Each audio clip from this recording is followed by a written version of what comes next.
Good morning, magnified souls. It's so good to see you again today.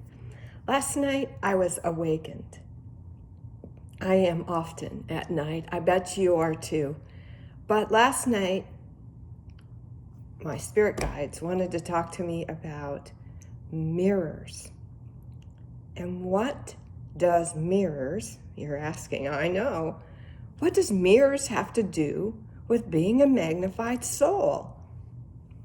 Well, here's the download, and I hope I can remember it all because I couldn't wake up enough to write it down.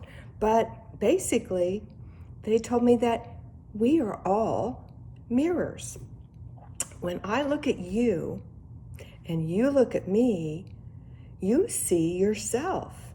We're not seeing the other person, even though our eyes are seeing them. We're seeing them through the lens of our own eyes, our own beliefs, our own philosophies, what we believe society, if we look at a person and we see something that we don't like, there is a filter going on because we're really looking at us and we're looking at ourselves and saying, there's something in this person that I don't like. And if we really investigate what that is, we begin to notice that this person, whoever they might be, has violated some internal belief that we hold. Maybe it's about how they look or how they dress. And we have a belief that is wrong or outside the norm. Maybe they say something that sets us off. We are looking at us. Remember, we're always looking at us. The reaction is coming from us.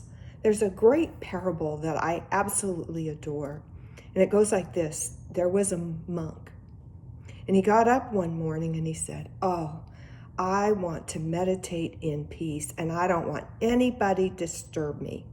So he thought, where can I go? And he thought, I'll take my rowboat and go to the middle of the lake, and nobody will be there. It will be still, and I won't be disturbed. So he goes out to the middle of the lake and he is meditating. And suddenly he feels another boat bump up against him. And before he even opened his eyes, he could feel the emotions arising, the irritation, the how dare somebody interrupt my time. But when he opened his eyes, guess what he saw? An empty boat. What do you think he realized in that moment? He realized that emotion came from within him. There was nobody there. There was just an empty boat. That's called self-realization. That's when we begin to realize that everything, and I mean everything, comes from inside us. So when we look at another person, we're really looking at ourselves. And think about that internal dialogue that you're having when you look at somebody. Oh, she's got her hair pulled back. She looks so much better with her hair down. What's that based upon?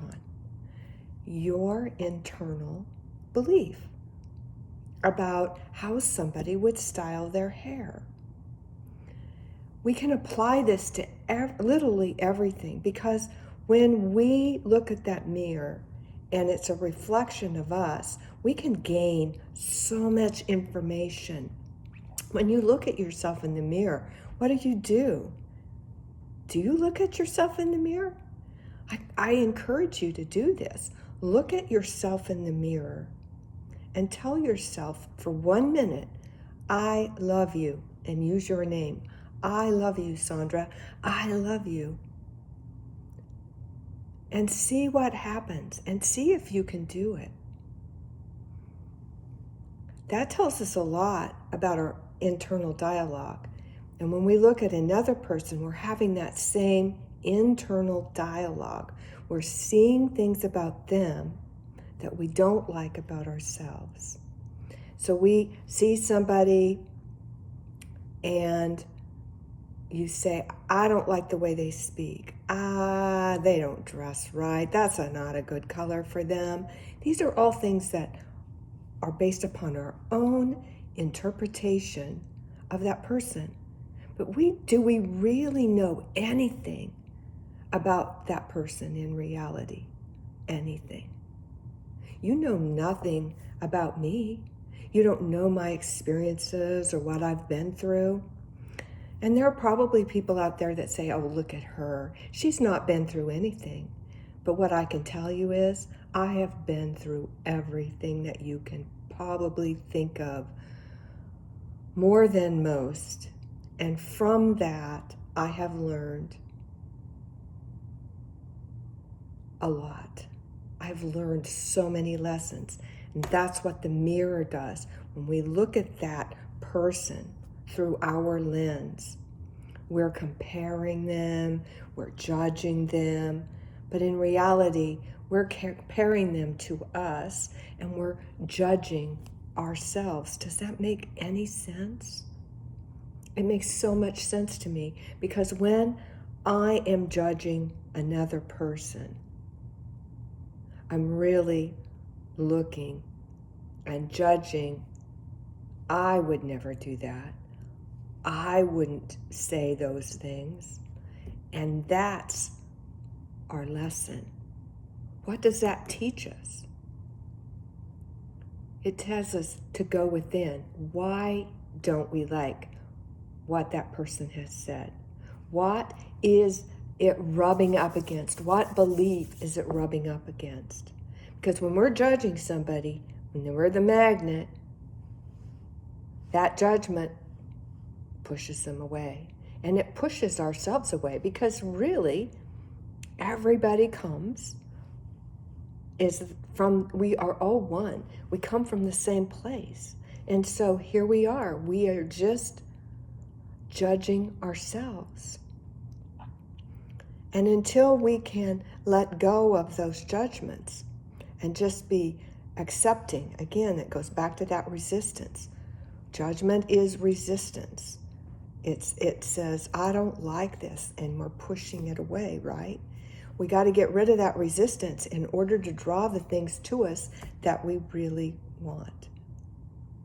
So think about it. The next time you're looking at somebody, you're talking with somebody, you're watching somebody on TV, and you're making judgments about them, write it down, because that's going to give you a lot of information about areas that you don't like about your own self, things that you may want to look at, things that you may want to change so that you can become that better version of yourself. And I don't know, that's really the message that I heard, and I hope that it resonates. Thank you all for listening this morning.